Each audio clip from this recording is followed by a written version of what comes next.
सलमान जी ने जिस तरीके से बात किया, पर्टिकुलर मुझे टारगेट करके, ये बात सब पे लागू की जाती है। तो आई थिंक स्पेशली मैं ही उस घर पे ऐसी नहीं थी कि पर्सनल बात किया है। तो सलमान जी ने जो बोला कि आप पकड़ पकड़ के बोल रहे हो, तो ये पहला वक्त वर्ड ही उनका रॉन्ग वर्ड था। मैंने कभी किसी को पकड़ के नहीं बोला है। जो ऑडियंस भी देख रही है और ऑडियंस भी निकली है, बात करी है कि उन्होंने कभी नहीं बोला। मुझसे अभिषेक ने पूछा कि दीदी मुझे जानना आपके बारे में, तो मैंने उसको 5 से 6 मिनट में अपनी बात ख़त्म किया। उस 10-11 दिन में मैंने किसी से अपनी पर्सनल बात नहीं की, 1 या 2 बार ही किया होगा, और वो भी पकड़ के मैंने किसी को नहीं बताया। तो एक तो वो बुरा लगा, दूसरा ये बात सब पे लागू होती है, तो स्पेशली उन्होंने मुझे टारगेट किया। सो मेरे दिमाग में यही था कि ऑफ कोर्स एक स्टार का साथ दे रहे हैं वहाँ पर, मेरी कोई इतनी बड़ी कोई औकात है नहीं कि मेरा कोई साथ देगा वहाँ पर। सो उस चीज़ को तो मैं ज़्यादा अब सोच भी नहीं सकती, क्योंकि आप उस घर से आ गई हूँ मैं। पूजा जी के साथ मेरा पर्सनली कोई ऐसा नहीं है, उनके साथ में कोई पंगा। मैं उनकी रिस्पेक्ट आज भी करती हूँ और आगे भी करती रहूँगी। बट उनका एक ही था, उन्होंने गलत चीज़ों का बहुत साथ दिया, जिसकी वजह से लोगों के पर्सनल लाइफ पे अटैक हो रहा है, या बहुत ज़्यादा ही जलील करने की कोशिश की जा रही थी उस घर पे। सो मैंने हमेशा उनको बोला कि आप गलत चीज़ का बहुत साथ दे रहे हैं मैम, और इस वक्त मैं आपको नॉमिनेट करती हूँ। और जैसे ही मैंने उनका नाम लिया तो उन्होंने चीखने लगी कि आप विक्टिम कार्ड खेलती हो, ये है वो है। सो वो सारी चीज़ें हुई है। उसके बाद मैंने बोला कि मैं विक्टिम कार्ड नहीं खेल रही हूँ, आप खुद खेल रहे हो, क्योंकि आप पूजा भट्ट होके भी आप महेश भट्ट का नाम ले रहे हो कि मैं उनकी बेटी हूँ। सो विक्टिम कार्ड आप खेल रहे हो, नॉट मी। सो और यही सारी चीज़ें हुई, छोटी छोटी चीज़ें। और एक तरफ उनका कहना था कि वो मुझे समझ नहीं पाई, मेरे अंदर बहुत सारी चीज़ें, उनका कहना कि ये शांत रहती है, ज़्यादा बोलती नहीं, इसके अंदर कुछ है, इसका सेकंड पार्ट है मेरे अंदर गुस्सा है। प्यार जो देख रहे हो आप वही है, सेकंड है गुस्सा, इसके अलावा आदमी और क्या करेगा। गुस्सा मुझे भी आएगा, पर वाजिब बात पे आएगा, ऐसा नहीं कि बेवजह मैं उंगली करती रहूँ किसी को। सो वैसे मेरी परवरिश तो हुई नहीं है। सो जब मुझे लगता और टाइम होता तो मैं आगे वो भी दिखाती, बट कम वक्त पे जितना दिखा सकी, जितनी ज़रूरत लगी मुझे, मैंने उतना ही किया। नवाज सर, एक वीडियो वायरल हुआ था हाल ही में कि नवाज सर दोनों बच्चों को काफ़ी केयर करते थे, स्कूल ले जाते थे। हाँ, क्योंकि वो काफ़ी दिन दुबई में रहे, वो लाना ले जाना वो खुद करते थे बच्चों का, नो डाउट। और मुझे बहुत मज़ा आया ये, और मैंने उनको थैंक यू भी बोला इस बात के लिए कि थैंक गॉड, चलो आप काफ़ी वक्त के बाद आप ये चीज़ समझ पाए, आई एम हैप्पी।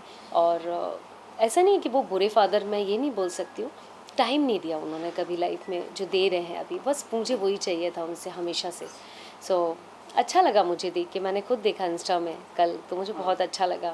साथ में कुछ बातचीत चालू है सर के साथ? हाँ हाँ, बच्चों को लेके बात हो रही है, अभी भी मेरी सुबह बात हुई है, काम को लेके, बच्चों को लेके जो भी बात होती है हमारी।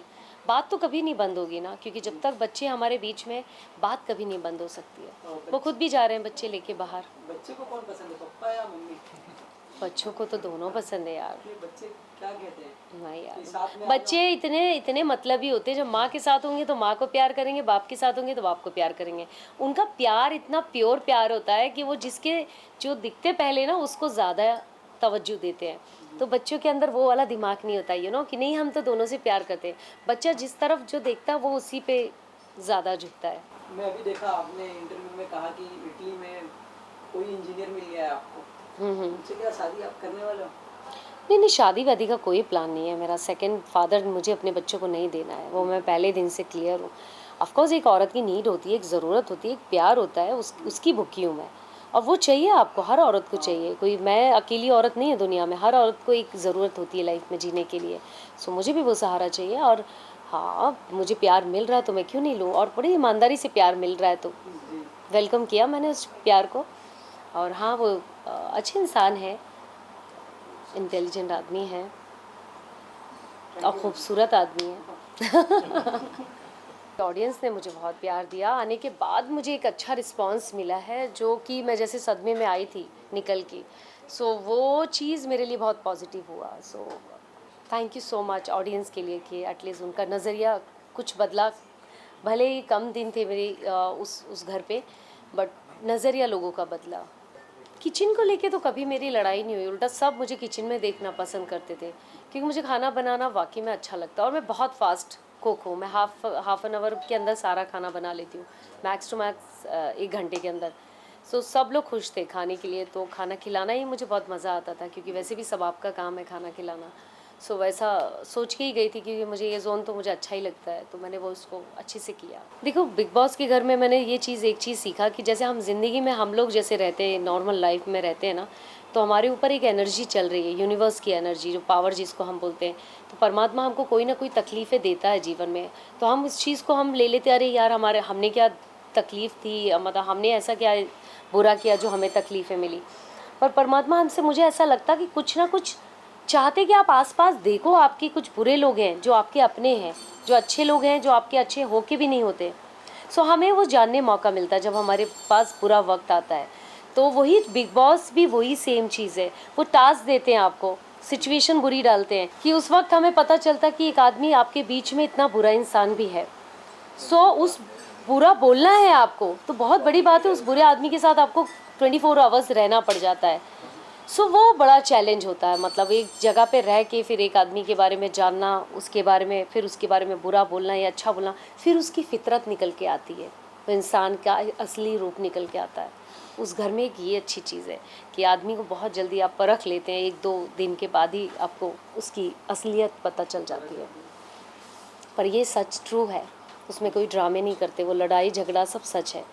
हाँ, साथ ही आगे क्या कुछ प्लान है आपका? रियलिटी शो, दूसरे रियलिटी शो में जाना चाहोगे या कोई फिल्म वगैरह करना चाहोगे आप? देखिए, मैं तो सब चीज़ के लिए तैयार हूँ, क्योंकि मुझे काम करना है। मैंने पहले भी बताया कि अब ज़िंदगी की शुरुआत कर रही हूँ, ये इस एज में मेरी कोई ज़्यादा उम्र नहीं है, हालांकि 40 की एज हो चुकी है। और अब मुझे इस ज़िंदगी की शुरुआत में शुरू कर रही हूँ, और अब जो भी काम मिलेगा उसको सर आँखों पे रख के आगे बढ़ना है। साथ के साथ डायरेक्शन तो कर ही रही हूँ मैं, प्रोड्यूसर भी एक फ़िल्म प्रोड्यूस कर चुकी हूँ, सेकंड फ़िल्म कर रही हूँ तीजन बाई, और बाकी एक्टिंग में तो काम करना ही है। मैं अभी देखा आपने इंटरव्यू में कहा कि इटली में कोई इंजीनियर मिल गया है आपको, उनसे क्या शादी आप करने वाले हो? नहीं नहीं, शादी वादी का कोई प्लान नहीं है मेरा। सेकंड फादर मुझे अपने बच्चों को नहीं देना है, वो मैं पहले दिन से क्लियर हूँ। ऑफकोर्स एक औरत की नीड होती है, एक ज़रूरत होती है, एक प्यार होता है, उसकी भूखी हूँ मैं, और वो चाहिए आपको, हर औरत को चाहिए। कोई मैं अकेली औरत नहीं है दुनिया में, हर औरत को एक ज़रूरत होती है लाइफ में जीने के लिए। सो मुझे भी वो सहारा चाहिए, और हाँ, मुझे प्यार मिल रहा है तो मैं क्यों नहीं लूँ, और बड़ी ईमानदारी से प्यार मिल रहा है तो जी। वेलकम किया मैंने उस प्यार को। और हाँ, वो अच्छे इंसान है, इंटेलिजेंट आदमी है, और खूबसूरत आदमी है। ऑडियंस ने मुझे बहुत प्यार दिया, आने के बाद मुझे एक अच्छा रिस्पांस मिला है, जो कि मैं जैसे सदमे में आई थी निकल के।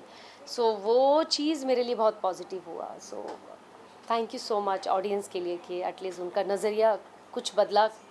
भले ही कम दिन थे मेरी उस घर पे, बट नज़रिया लोगों का बदला। किचन को लेके तो कभी मेरी लड़ाई नहीं हुई, उल्टा सब मुझे किचन में देखना पसंद करते थे, क्योंकि मुझे खाना बनाना वाकई में अच्छा लगता है, और मैं बहुत फास्ट कुक हूँ। मैं हाफ एन आवर के अंदर सारा खाना बना लेती हूँ, मैक्स टू मैक्स 1 घंटे के अंदर। सो सब लोग खुश थे खाने के लिए, तो खाना खिलाना ही मुझे बहुत मज़ा आता था, क्योंकि वैसे भी सब आपका काम है खाना खिलाना। सो वैसा सोच के ही गई थी, क्योंकि मुझे ये ज़ोन तो मुझे अच्छा ही लगता है, तो मैंने वो उसको अच्छे से किया।